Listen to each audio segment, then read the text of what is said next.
Chapter 1. It is a truth universally acknowledged that a single man in possession of a good fortune must be in want of a wife. However little known the feelings or views of such a man may be on his first entering a neighborhood, this truth is so well fixed in the minds of the surrounding families that he is considered as the rightful property of some one or other of their daughters. "My dear Mr. Bennet," said his lady to him one day, "have you heard that Netherfield Park is let at last?" Mr. Bennet replied that he had not. "But it is," returned she, "for Mrs. Long has just been here, and she told me all about it." Mr. Bennet made no answer. "Do not you want to know who has taken it?" cried his wife, impatiently. "You want to tell me, and I have no objection to hearing it." This was invitation enough. "Why, my dear, you must know, Mrs. Long says that Netherfield is taken by a young man of large fortune from the north of England, that he came down on Monday in a chaise and four to see the place, and was so much delighted with it that he agreed with Mr. Morris immediately that he is to take possession before Michaelmas, and some of his servants are to be in the house by the end of next week." "What is his name?" "Bingley." "Is he married or single?" "Oh, single, my dear, to be sure. A single man of large fortune, 4,000 or 5,000 a year. What a fine thing for our girls!" "How so?" "How can it affect them?" "My dear Mr. Bennet," replied his wife, "how can you be so tiresome? You must know that I am thinking of his marrying one of them." "Is that his design in settling here?" "Design? Nonsense, how can you talk so? But it is very likely that he may fall in love with one of them, and therefore you must visit him as soon as he comes." "I see no occasion for that. You and the girls may go, or you may send them by themselves, which perhaps will be still better, for as you are as handsome as any of them, Mr. Bingley might like you the best of the party." "My dear, you flatter me. I certainly have had my share of beauty, but I do not pretend to be anything extraordinary now. When a woman has 5 grown-up daughters, she ought to give over thinking of her own beauty. In such cases, a woman has not often much beauty to think of. But, my dear, you must indeed go and see Mr. Bingley when he comes into the neighborhood. It is more than I engage for, I assure you. But consider your daughters. Only think what an establishment it would be for one of them. Sir William and Lady Lucas are determined to go, merely on that account, for in general, you know, they visit no newcomers. Indeed you must go, for it will be impossible for us to visit him, if you do not. You are over-scrupulous, surely. I dare say Mr. Bingley will be very glad to see you, and I will send a few lines by you to assure him of my hearty consent to his marrying whichever he chooses of the girls, though I must throw in a good word for my little Lizzie. I desire you will do no such thing. Lizzie is not a bit better than the others, and I am sure she is not half so handsome as Jane, nor half so good-humored as Lydia. But you are always giving her the preference." "They have none of them much to recommend them," replied he. "They are all silly and ignorant like other girls, but Lizzie has something more of quickness than her sisters." "Mr. Bennet, how can you abuse your own children in such a way? You take delight in vexing me. You have no compassion on my poor nerves. You mistake me, my dear. I have a high respect for your nerves. They are my old friends. I have heard you mention them with consideration these 20 years at least. Ah, you do not know what I suffer. But I hope you will get over it, and live to see many young men of 4,000 a year come into the neighborhood. It will be no use to us, if 20 such should come, since you will not visit them. Depend upon it, my dear, that when there are 20, I will visit them all." Mr. Bennet was so odd a mixture of quick parts, sarcastic humor, reserve, and caprice, that the experience of 23 years had been insufficient to make his wife understand his character. Her mind was less difficult to develop. She was a woman of mean understanding, little information, and uncertain temper. When she was discontented, she fancied herself nervous. The business of her life was to get her daughters married, its solace was visiting and news. I hope Mr. Bingley will like it. Chapter 2. Our Bennet was among the earliest of those who waited on Mr. Bingley. He had always intended to visit him, though to the last always assuring his wife that he should not go, until the evening after the visit was paid she had no knowledge of it. It was then disclosed in the following manner. Observing his second daughter employed in trimming a hat, he suddenly addressed her with, "I hope Mr. Bingley will like it, Lizzie." "We are not in a way to know what Mr. Bingley likes," said her mother, resentfully, "since we are not to visit." "But you forget, mamma," said Elizabeth, "that we shall meet him at the assemblies, and that Mrs. Long has promised to introduce him." "I do not believe Mrs. Long will do any such thing. She has 2 nieces of her own. She is a selfish, hypocritical woman, and I have no opinion of her." "No more have I," said Mr. Bennet, "and I am glad to find that you do not depend on her serving you." Mrs. Bennet deigned not to make any reply, but, unable to contain herself, began scolding one of her daughters. "Don't keep coughing so, Kitty, for heaven's sake. Have a little compassion on my nerves. You tear them to pieces." "Kitty has no discretion in her coughs," said her father, "she times them ill." "I do not cough for my own amusement," replied Kitty, fretfully. "When is your next ball to be, Lizzie?" "Tomorrow fortnight." So it is," cried her mother, "and Mrs. Long does not come back till the day before, so it will be impossible for her to introduce him, for she will not know him herself." "Then, my dear, you may have the advantage of your friend, and introduce Mr. Bingley to her." "Impossible, Mr. Bennet, impossible, when I am not acquainted with him myself. How can you be so teasing?" "I honor your circumspection. A fortnight's acquaintance is certainly very little. One cannot know what a man really is by the end of a fortnight.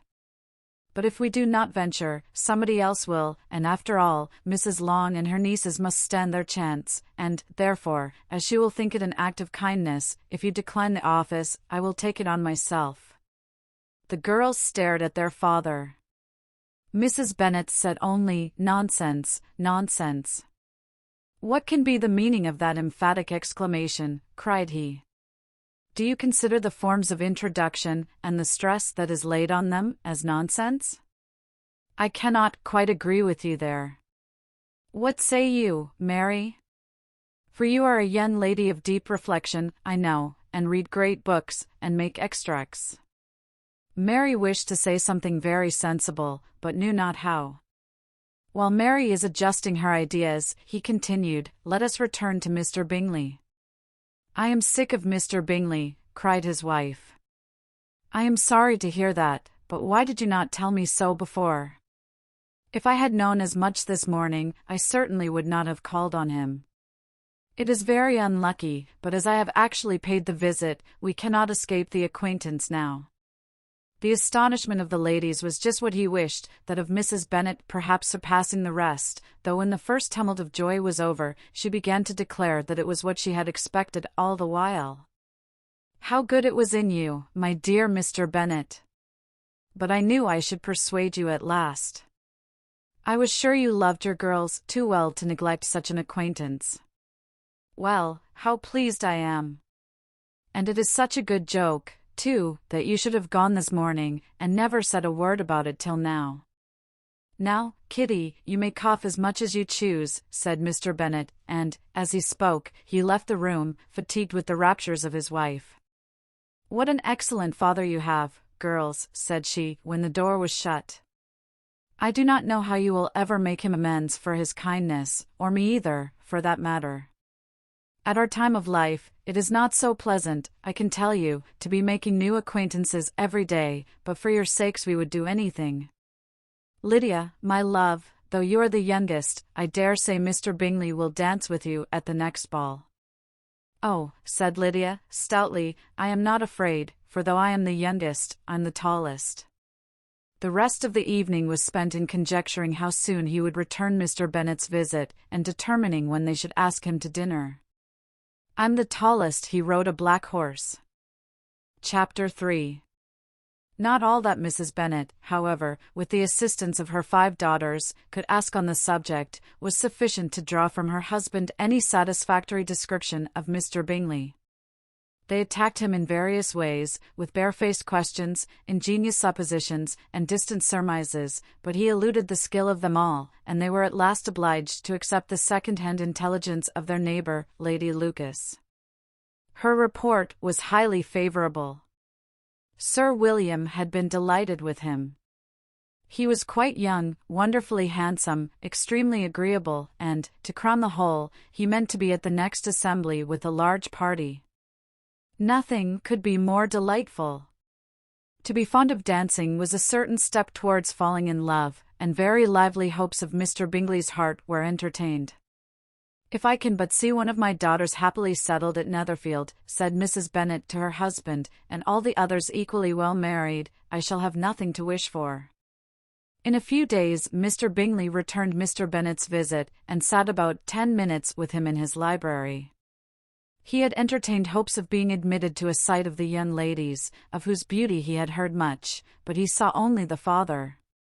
The ladies were somewhat more fortunate, for they had the advantage of ascertaining, from an upper window, that he wore a blue coat and rode a black horse.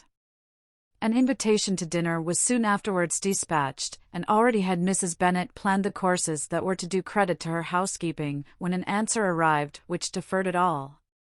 Mr. Bingley was obliged to be in town the following day, and consequently unable to accept the honour of their invitation, etc.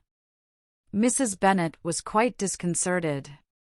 She could not imagine what business he could have in town so soon after his arrival in Hertfordshire, and she began to fear that he might always be flying about from one place to another, and never settled at Netherfield as he ought to be.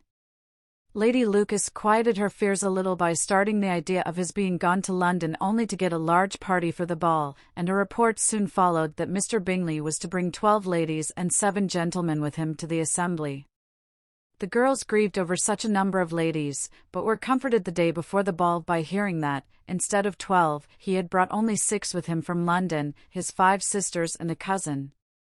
And when the party entered the assembly room, it consisted of only 5 altogether: Mr. Bingley, his 2 sisters, the husband of the eldest, and another young man.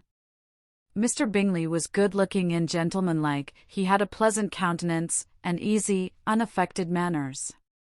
His sisters were fine women, with an air of decided fashion.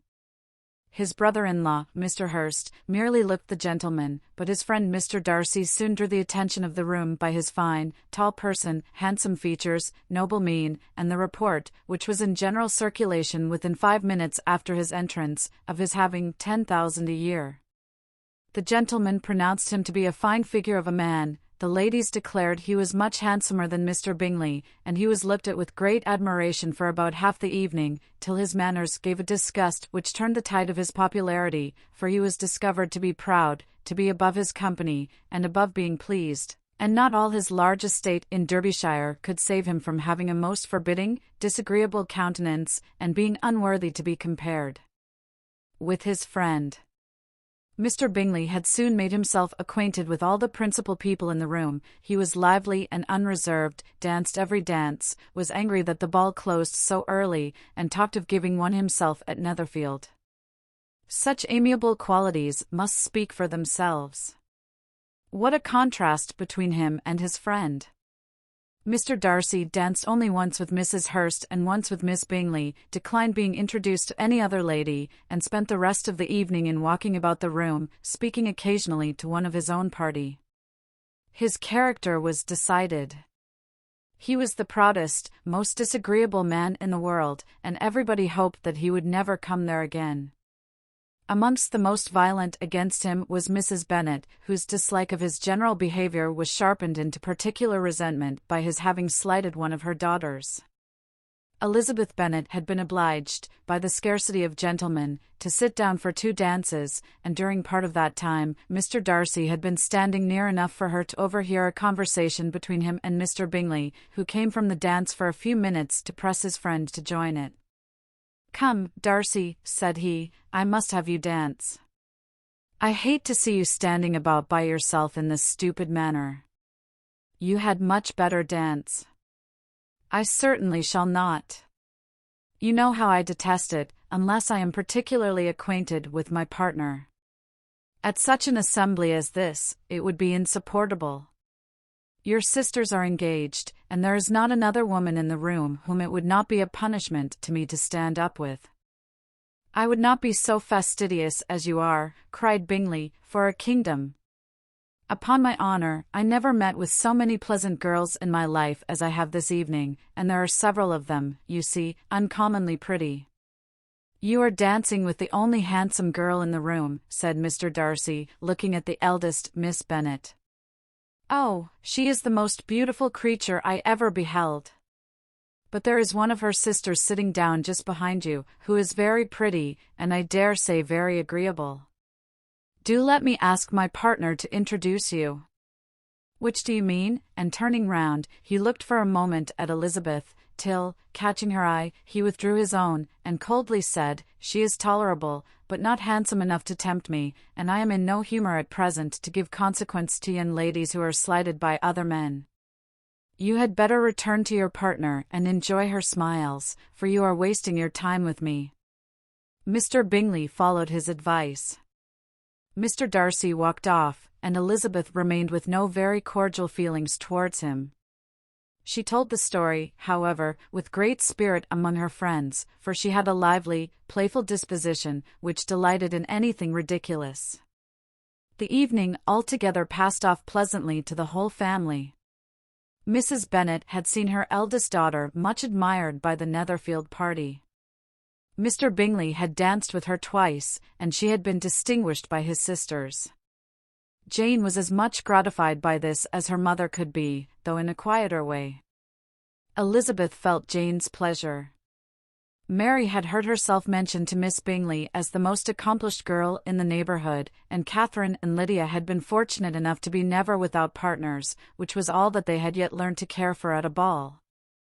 They returned, therefore, in good spirits to Longbourn, the village where they lived, and of which they were the principal inhabitants. They found Mr. Bennet still up. With a book, he was regardless of time, and on the present occasion he had a good deal of curiosity as to the event of an evening which had raised such splendid expectations. He had rather hoped that all his wife's views on the stranger would be disappointed, but he soon found that he had a very different story to hear. Oh, my dear Mr. Bennet, as she entered the room, we have had a most delightful evening, a most excellent ball. I wish you had been there. Jane was so admired, nothing could be like it. Everybody said how well she looked, and Mr. Bingley thought her quite beautiful, and danced with her twice. Only think of that, my dear, he actually danced with her twice, and she was the only creature in the room that he asked a second time. First of all, he asked Miss Lucas. I was so vexed to see him stand up with her, but, however, he did not admire her at all, indeed, nobody can, you know, and he seemed quite struck with Jane as she was going down the dance. So he inquired who she was, and got introduced, and asked her for the two next. Then, the 2/3 he danced with Miss King, and the 2/4 with Maria Lucas, and the 2/5 with Jane again, and the 2/6 with Lizzie, and the Boulanger. If he had had any compassion for me, cried her husband impatiently, he would not have danced half so much. For God's sake, say no more of his partners. Oh, that he had sprained his ankle in the first dance. Oh, my dear, continued Mrs. Bennet, I am quite delighted with him. He is so excessively handsome. And his sisters are charming women. I never in my life saw anything more elegant than their dresses. I dare say the lace upon Mrs. Hurst's gown, here she was interrupted again. Mr. Bennet protested against any description of finery.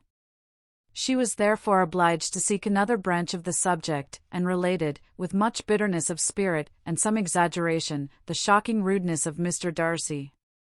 But I can assure you, she added, that Lizzie does not lose much by not suiting his fancy, for he is a most disagreeable, horrid man, not at all worth pleasing.